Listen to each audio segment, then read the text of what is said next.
Hugh Hewitt, you have a question. Senator Cruz, you've said you disagree with Mr. Trump's policy. I don't want a cage match. You've tweeted you don't want a cage match, but Republican primary voters deserve to know, with the kind of specificity and responsiveness you delivered in your 9 Supreme Court arguments, how you disagree with Mr. Trump. Will you spell that out with us?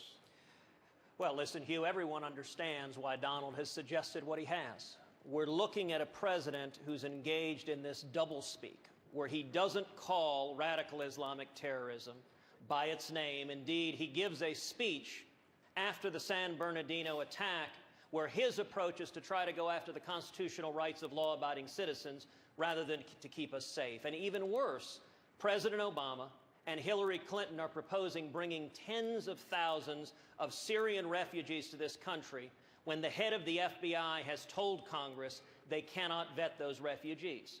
I understand why Donald made that proposal. I introduced legislation in the Senate that I believe is more narrowly focused at the actual threat, which is radical Islamic terrorism. And what my legislation would do is suspend all refugees for 3 years from countries where ISIS or al-Qaeda control substantial territory.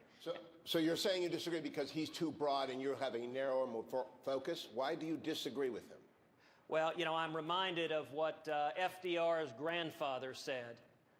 He said, all horse thieves are Democrats, but not all Democrats are horse thieves.